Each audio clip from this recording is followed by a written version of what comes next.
the 11th night. When the 11th night came, the sea outside the palace was dark as polished obsidian, and only a thin path of moonlight lay upon the water. Scheherazade bowed before King Shahryar and said, "O King of Time, when the fisherman finished the tale of the young king and the Crocodile Queen, the Jinni said, 5 nights have passed, O man of the sea. You have spoken truth and shown mercy. Now the time of promise is come. Go to the Black Islands, where my treasure lies beneath the waves. Take what reward your heart desires, for you freed me from the jar and bound me to my word." And as dawn broke over the horizon, the fisherman raised his sail and vanished into the dark sea. He sailed for 3 days and 3 nights. The farther he went, the darker the waters grew. Even the wind seemed to whisper in another tongue. At last, under a blood-red sunset, he saw them. 3 islands rising from the depths like the backs of sleeping beasts. He steered toward the nearest shore, and the sea fell still. Upon the first island, the sand glittered with gold. Chests lay half-buried, their lids broken, their contents spilling like sunlight made solid. No guard, no chain, no curse, only silence and the endless gleam of wealth. The fisherman trembled. "Surely," he said, "this is the Jinni's treasure." He knelt and reached for a coin. The moment his fingers touched it, a wind howled through the rocks. A voice came from nowhere and everywhere. "Take, if you will, O mortal, but take what you can carry from the weight of your soul." He froze. The gold was heavy, his heart heavier still. He let the coin fall.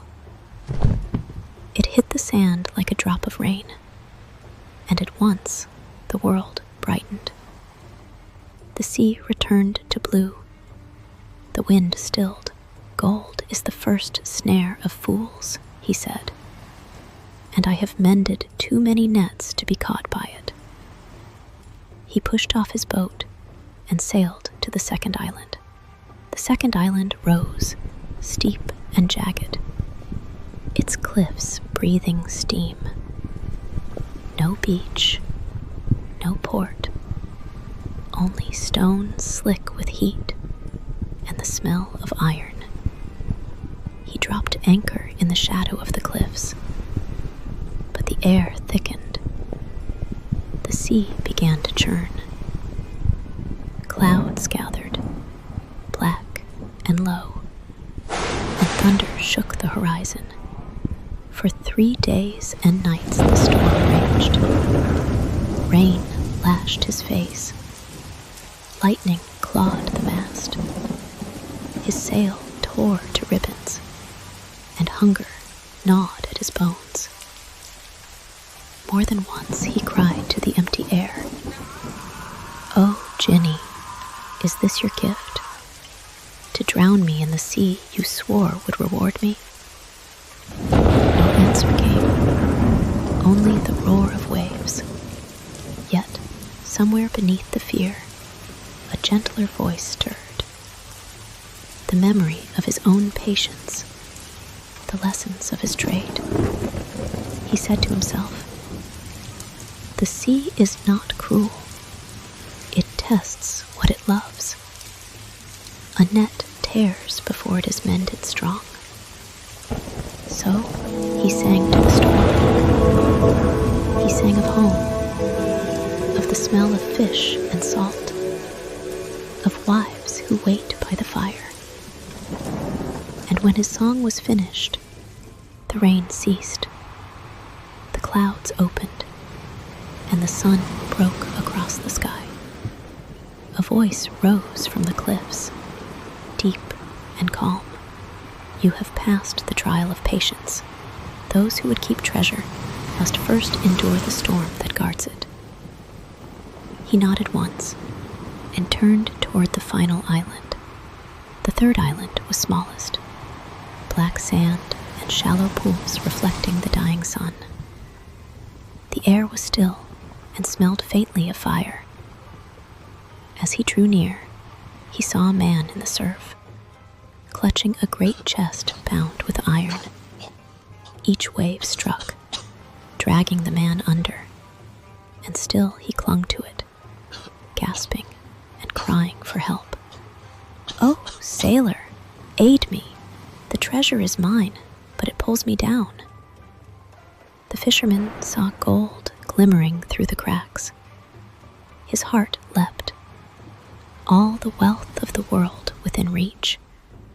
He tied a rope around his waist, dove in, and fought the current. "Let go," he shouted. "No gold is worth your life." "I cannot," the man cried. "Without it, I am nothing." The fisherman slashed the cord that bound the man to the chest. The treasure sank, spinning into darkness, while he dragged the half-drowned man to shore. They collapsed on the sand, gasping. Then the man's body shimmered, and flame burst from his eyes. Before the fisherman stood the Jinni, radiant as sunrise over the sea. "O fisherman," he said, "you have passed the last and greatest trial, compassion. For greed binds deeper than iron, and patience means little without mercy."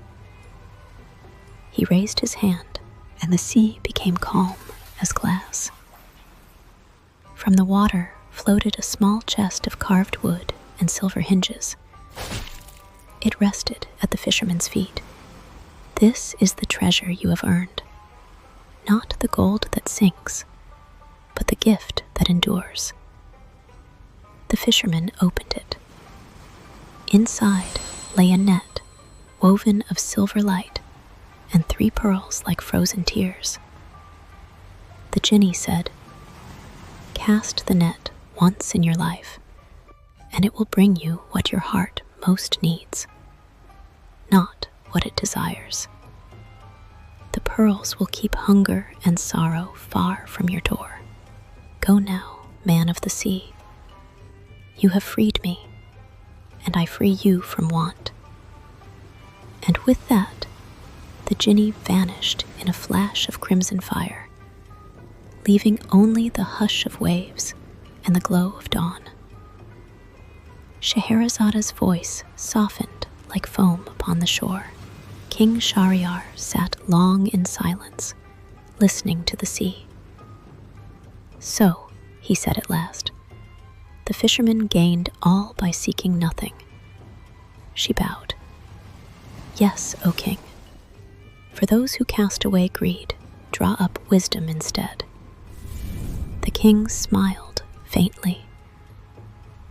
"Tomorrow, then, tell me not of spirits, but of men, of deeds and judgment." Scheherazade lowered her head. "As you command, O king. Tomorrow you shall hear the tale of the murder and the chest of apples, and the sea whispered beyond the palace walls, calm and endless beneath the stars." Thus ended the 11th night.